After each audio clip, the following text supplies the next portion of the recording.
Bismillahirrahmanirrahim. Assalamualaikum warahmatullahi wabarakatuh. Selamat pagi kakak soleh semuanya. Selamat bertemu kembali di semester yang penuh semangat, semester yang lebih baik ini.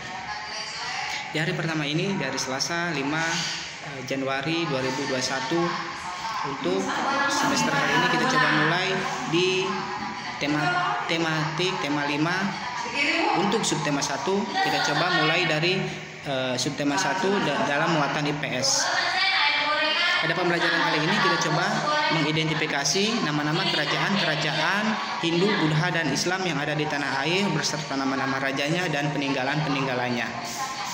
Dari sini diharapkan kita nanti coba memahami, mengetahui nama-nama kerajaan-kerajaan beserta nama-nama raja-rajanya dan peninggalan-peninggalannya, baik itu kerajaan yang bercorakan agama Hindu, Buddha, ataupun Islam. Kakak soleh semuanya, setidaknya ada 3 agama besar yang diakui oleh negara kita yang mendasari berdirinya kerajaan-kerajaan yang ada di Nusantara. Kita coba mulai dari agama Hindu dulu. Kerajaan yang pertama yang bercorakan agama Hindu yaitu Kerajaan Kutai.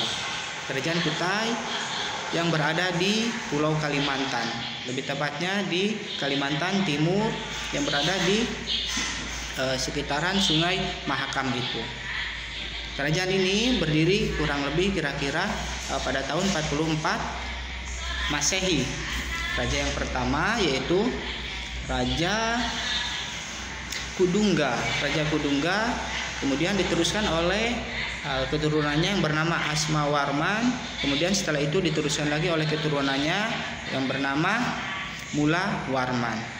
Selain kerajaan Kutai, di Indonesia atau lebih dekat lagi dengan kita yaitu kerajaan yang bercorakan Hindu ada juga di sekitaran Bogor yang sekarang masuk ke provinsi Jawa Barat. Di sekitaran Bogor ada kerajaan yang bercorakan Hindu yang bernama yaitu kerajaan Tarumanegara. Kata para ahli sejarah bahwa Tarumanegara diambil dari 2 kata yaitu Taruma dan negara. Negara itu artinya negara, Taruma yaitu karena letaknya katanya yang berdekatan dengan Sungai Citarum, makanya diambil namanya dari 2 gabungan nama tersebut. Kerajaan Tarumanegara itu raja yang pertamanya yaitu Raja Dirajaguru Jaya Singawarman. Kemudian diteruskan oleh keturunannya yang bernama Dharmayawarman. Setelah itu diteruskan lagi oleh keturunannya yang bernama Purnawarman. Nah, selain 2 kerajaan tersebut, di Indonesia ada juga beberapa kerajaan yang bercorakan agama Hindu. Di antaranya itu kerajaan Kahuripan, Mataram kuno. Mataram di sini dituliskan Mataram kuno karena untuk membedakan antara Mataram yang sekarang yang terpecah menjadi Kesultanan Yogyakarta dan Kesultanan Surakarta ya. Kemudian ada lagi kerajaan Singasari dan kerajaan Majapahit. Sekarang yang kedua kerajaan yang bercorakan agama Buddha. Kerajaan beragama Buddha.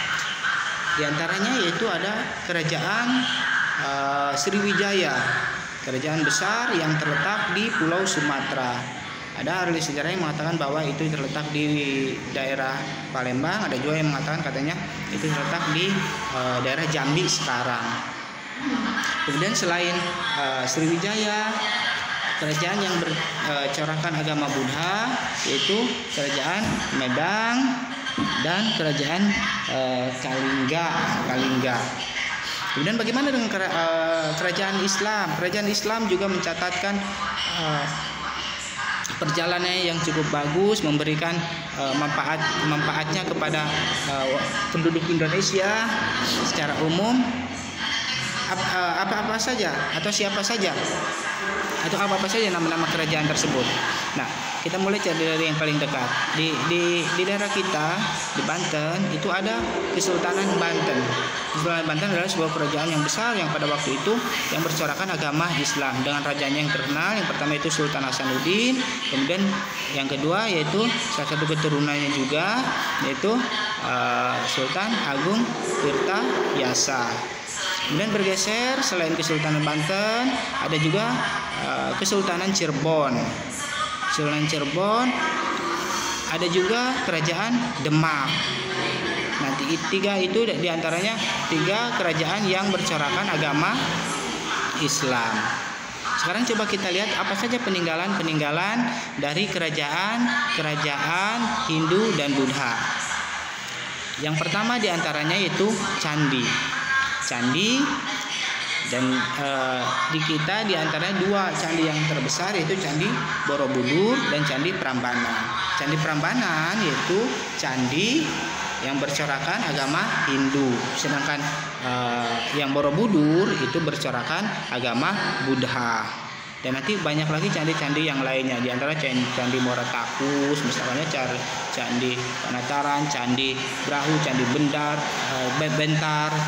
banyak sekali candi-candi. Itu salah satu jenis peninggalan dari kerajaan Hindu dan Buddha, candi. Kemudian selain candi juga ada prasasti. Prasasti yaitu berupa tulisan-tulisan atau artefak yang tertulis di batu seperti itu ya. Dan prasasti yang dekat dengan kita ada prasasti batu tulis di daerah Bogor, itu peninggalan dari kerajaan Tarumanagara tersebut, yaitu kerajaan yang bercorakan agama Hindu. Jadi selain candi, prasasti, ada juga arca. Arca yaitu sebuah ukiran atau patung-patung seperti itu ya.